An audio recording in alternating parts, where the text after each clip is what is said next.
Hey everybody, Invisiblekatana here doing my top 10 moments from the Microsoft E3 2017 press conference. This initially started off as a top 5 and then I ended up having like 4 honorable mentions. I was like, I might as well just pick a 10th thing and have 10 on the list, so it's in my top 10.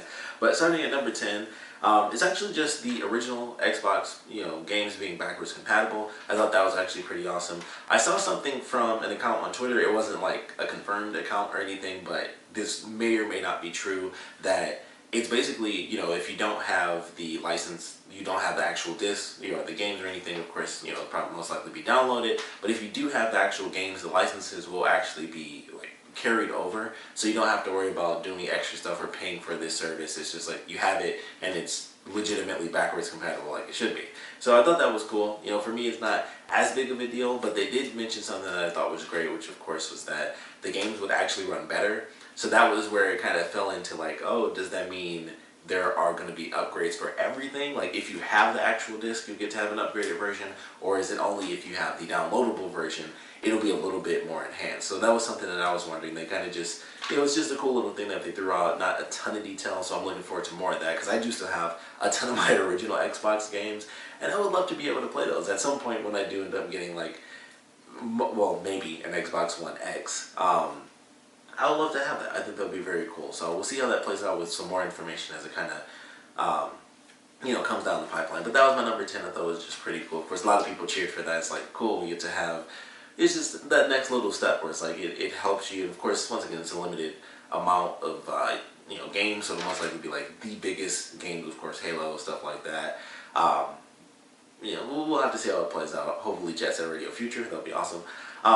But we'll see how that plays out. But that was my number 10. Number 9 is actually Cuphead. That game is actually releasing. That was a big thing where it's like, it's pushed back, and it's pushed back, it's pushed back, and that was pretty much it. And then it was just like, surprise, it's coming out in September. So that game's coming out. That was just like, that was pretty much it for me. It was just like, that's cool. I thought it's a cool looking game. The aesthetic is very freaking awesome. I just love the art style of it. Of course, with the constant pushbacks, we've only had like the original trailer, and that was really it. So we have officially now like 2 trailers. So at some point we should be getting some gameplay since the game is officially coming out. So that was nice, just to have that actual announcement, because I thought that was a cool idea when it first showed up. And it's just been one of those things where it's like, it exists and it's supposed to be happening, but we don't know when. So once again, it's just like, poof, it's happening, so that's pretty awesome.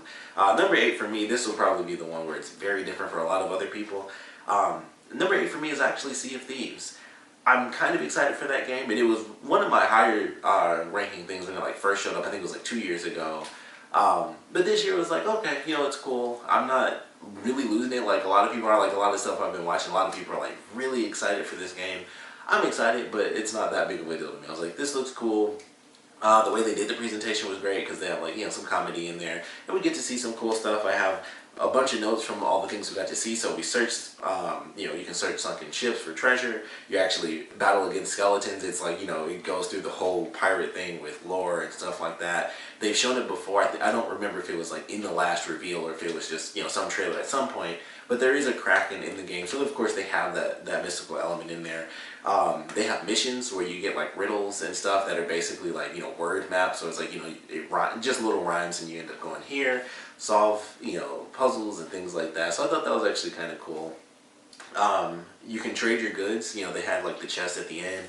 It's like, yeah, you can just go from here when you steal this chest, or find it, and you can actually trade it at like a port. And so there are going to be like different little hub spots, whereas like this place is supposed to be like just the nice town, but of course you have certain players coming in, and that nice little town where you're normally able to just trade what you got might end up being super empty if people just go nuts and start attacking each other. So I was like, there's some ideas that are, with this being such an open world game, there are a lot of ideas that come to mind, and they've already shown that they're going through a lot of detail, so it makes me wonder how things will play out with NPCs when actual people start coming into play and just like going crazy in the town. So I thought that was kind of a cool idea, and made me think of some other things that they might end up doing, based on all the variety that they've already given us. Like, you can get drunk and fall off your ship and possibly be eaten by a shark. So stuff like that, I was like, alright, that's cool. It could lead to some other really cool stuff.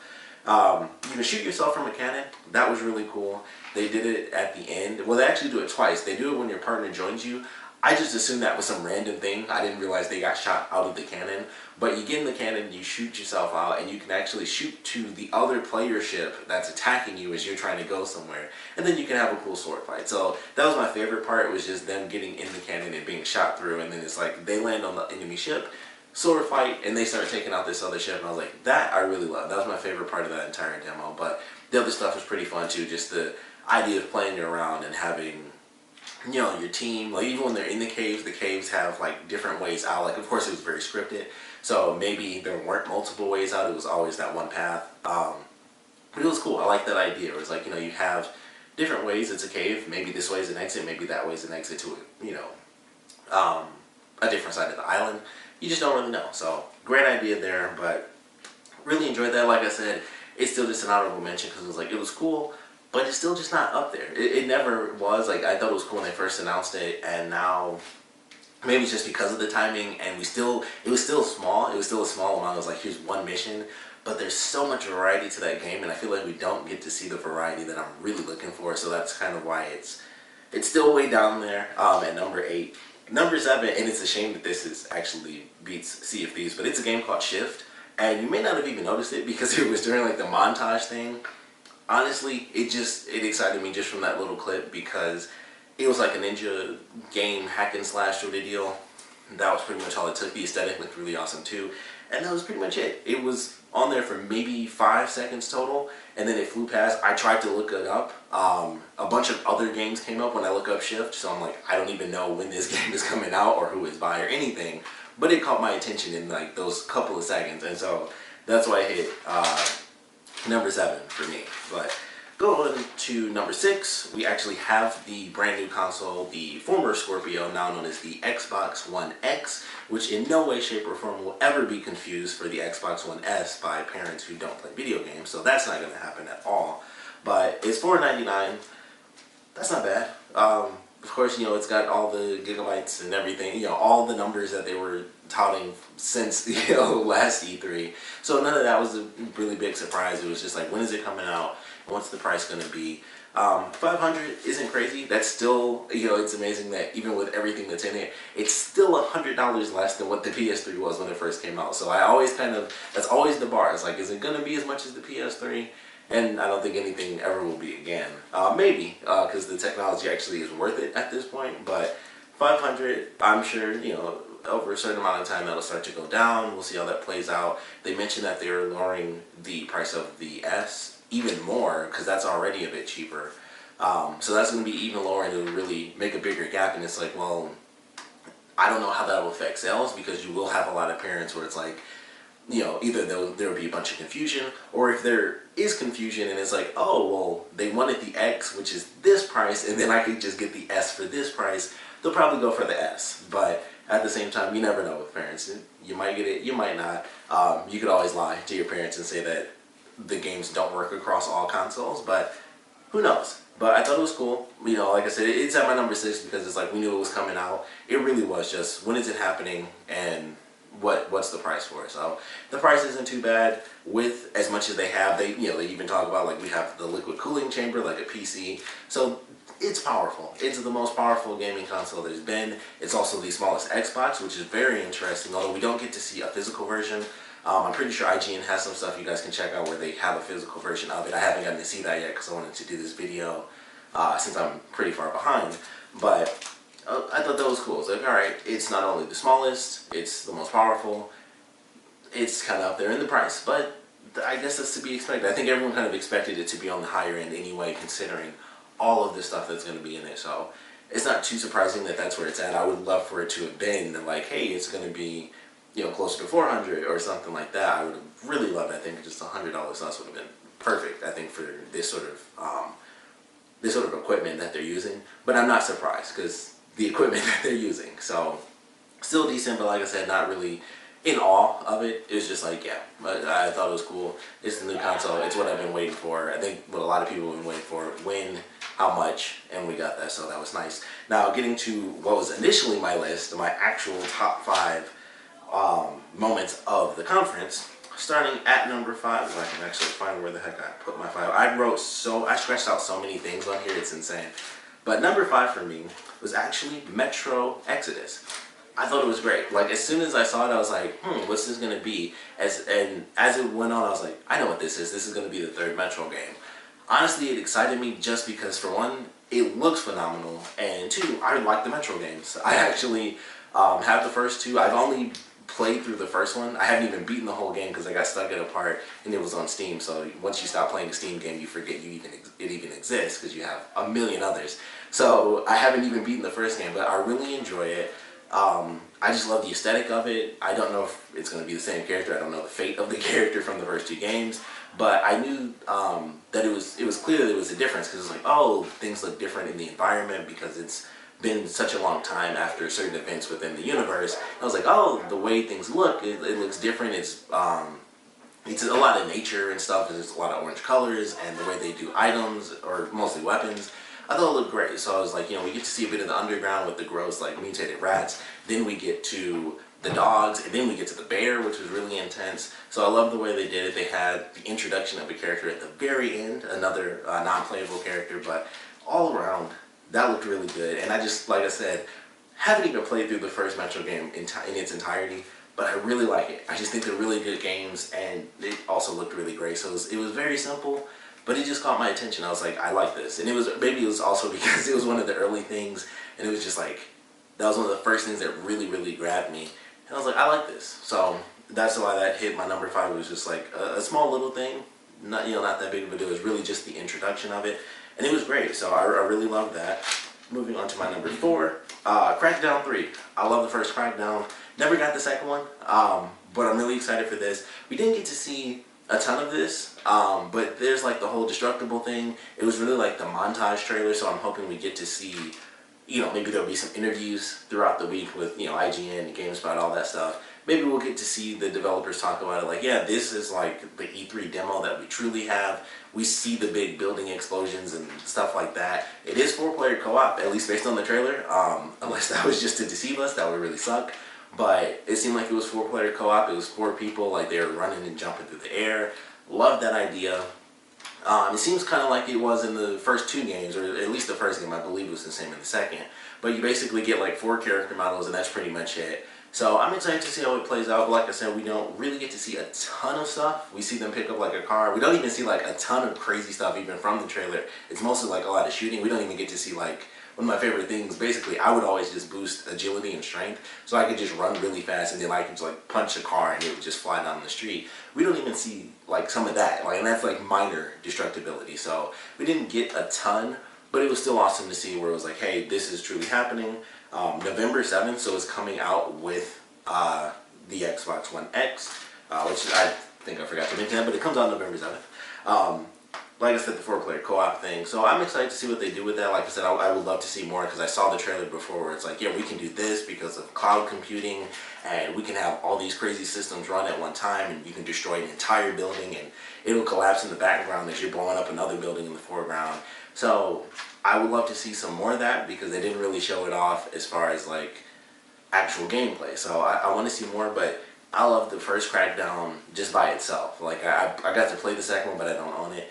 And I like both the games, so I'm super excited for this. We've been waiting for a super long time.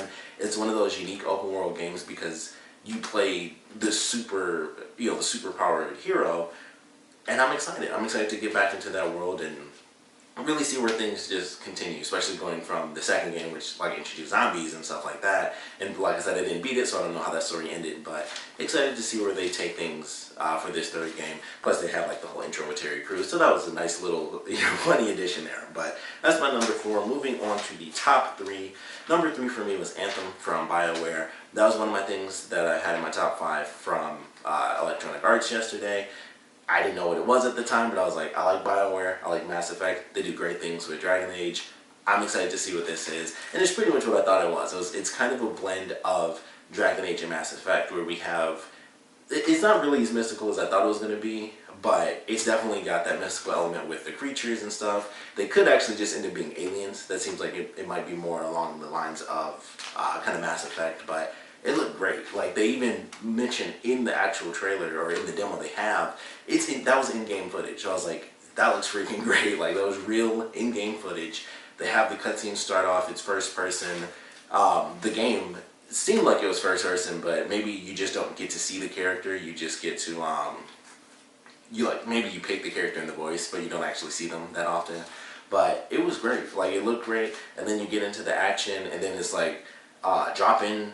I'm assuming if it's drop in, it's also drop out co-op. But that looked great too. They have the javelins. I got like extra. I had to run on the second page for all the extra stuff they have on here. But first person, like I said, the real time stuff looked really, really good. You play as freelancers who work in machines called javelins, and they have different classes of javelins. They have the normal one that the main person in the demo was using, which is like the well-rounded one. Then the other person was the tank. And we don't really get to see the specialties of the other two people that jump in, but one of them looked like it was a little bit smaller. Almost looked like the legs were like completely robotic. So I don't know if that's like an agility-based thing or something, but I'm assuming you have one that's well-rounded, one for complete strength, one for complete speed, and then maybe there's another one for like, more weapons based or something, like one for defense, well-rounded weapons, and then just speed in general. So seems like those might be the 4 types. There might even be more, but they're customizable, so of course that's awesome. The visuals look great. Open world, flying through the city, it was dynamic, or just flying through the world in general, I should say. And they're flying through with the jetpack and flying through like, past ruins and stuff like that. And it's like, oh, there's enemies, and they just dive underwater. You get discovery bonuses for the world. I'm curious if that's a single player thing where it's like every person gets a discovery bonus, like you've never been here, now you've discovered it, or if it's going to be such an open world where it's like the first person to do this will discover it. I feel like it'll be a single player thing because it would have to be like, insane. It would have to be like some No Man's Sky type stuff where it's like you're the first person to discover this random world that no one's going to ever go to. So don't know if that's really going to be the case, but I would assume it's just a single player thing. Everyone gets those bonuses. The combat looked good, like the tank when it shoots the rockets down and hits everyone, and then we see the well-rounded one actually has the same thing where it just had the ambushes coming out. Every single enemy gets targeted. All the missile shootouts, I was like, okay, they both have these. Would love to see what the other javelins can do with their special weapons. So it all looked great. Like I said, the dynamic world, was going through like all my notes, of course, but flying in the suit was good. The open world was great. Javelin classes is really good. Dynamic world is great. You can collect weapons, so that's kind of that BioWare RPG element. So I like that idea. The storms, which are called sharper storms, I like that idea. They ended by going into the storm, which I thought was really interesting, but the world reacts to the storm. Like, they were flying through and the creatures were basically going in the opposite direction of the storm. So I thought that was really great. And then, like I said, the way they end it, they go into the storm and we don't really get to see what happens next, but I like that idea. It looks great from what little we actually get. It looked really freaking good. We get a little bit of the story and a bit of the combat, possibly aliens, possibly just other creatures. Don't really know if it's humans versus aliens or if we get to interact with other creatures that aren't human that are still allies. So there's a lot of elements there, but I'm certainly looking forward to that. I thought it was visually great. The action looked good. The exploration was probably my favorite part. Like, just the speed of flying through this really big open world, and it just looked great as you're flying through. Like, it was a little blurry, and because of course you're flying past everything, but at the same time it wasn't. So it was like that perfect blend of actual speed motion going through the air. So I think it was great all around for that. Moving to my number 2. This might not be for everybody's number 2, but for me, it just hit me out of nowhere, and I was like, holy crap, I want to buy that, and I never thought I would ever have this on my list from E3. But number 2 is the DBZ fighter game. That looked unbelievably perfect to me. I was like, this is Marvel vs. Capcom mixed with Dragon Ball Z. And before they even mentioned the 3-on-3 thing, I was already stunned because I'm like, this looks literally like 2D animation, but it was still 3D. Like, I couldn't tell if it was hard to tell if it went into 2D when they're actually fighting, and then when they do the close-up, like hand-to-hand stuff, it actually becomes 3D, or if it was 3D the whole time, but it was so perfectly done, it looked 2D. So I gotta like rewatch the trailer or watch some more the gameplay of that. But I was like, man, I haven't wanted a DBZ game in a super long time, but this looked unbelievably perfect, and it goes from the beginning of the series, not Dragon Ball. We'll see. They might do that from DLC, but of course they do what everybody knows. DBZ going from Frieza all the way up to some stuff for Dragon Ball Super. Right now they actually go at least up to Resurrection F, which was the movie, which is that's where the dubbed episodes are, at least if you watch them on Toonami. But they go up to Golden Frieza. So that was really awesome. I was like, wow, they're going to at least some recent stuff, so I assume we'll see Beerus in there because Resurrection F was after Battle of the Gods. So I assume we'll get Beerus and Whis. So I'm really looking forward to what they give us with that. But honestly, it got me alone with the animation. Like, I love anime in general, but the only games I really get are like the Naruto games. And that up until this point, up until today, those were like the pinnacle of anime games where it's like, it's perfect. It's that perfect blend of cel-shaded art style and going through. And then this came out, and I was like, that blows the Naruto stuff out of the water. Like, that's still great because it's cel-shaded, but this literally looked like I was just watching the anime, but in a different way. Like, it's such a crazy addition to that 2D art style. It was just perfect for me. So that hit me because I was like, I love DBZ, but also DBZ is great for fighting games. It's just high octane action, and then it's like, yeah, let's just throw in like this insanely beautiful art, and also, you know, 3-on-3 like Marvel vs. Capcom. So that was perfect. I'm pretty much gonna get that. So that's pretty much all there is for that. I will, because I made this the top 10. I don't have to mention my honorable mentions because those were the first 5 things I mentioned. Number 1. This might be obvious if you watch some of my videos, but it's Assassin's Creed. Assassin's Creed Origins, even though it was kind of spoiled before, it came out, and I was like, yep, that looks freaking great. I'm still 2 games behind. I haven't played Unity or Syndicate, but this looked good. The visuals were great. You're in Egypt. They got some mystical stuff going on because you actually fight like a giant basilisk and stuff, and I was like, that's amazing. So you also fight alligators. That was cool. He has like this 5-arrow trick in the trailer where he hits like 5 people at once, so that was great. RPG elements, which are good. You upgrade your weapons. You can get them from enemies and be like, oh, this is better than what I have, and you swap them out, so that was really cool. You used an actual eagle's vision, so I thought that was cool. I think that's in Syndicate, but I'm not 100% sure. But it's literal eagle's vision, so I thought that was kind of awesome. I wrote something here that I can't even read because I was just looking and writing like this, so I don't even know what the F that means. Oh, the jump bow attack, that's what I wrote. Because he jumped and it went in slow motion. I thought that was really great. You can guide the arrow. That was the way they killed the guy at the end, so that was really awesome. Landscapes were phenomenal. It had like this interesting side dash move where, like the dodge, he literally looked like he was sliding on the ground.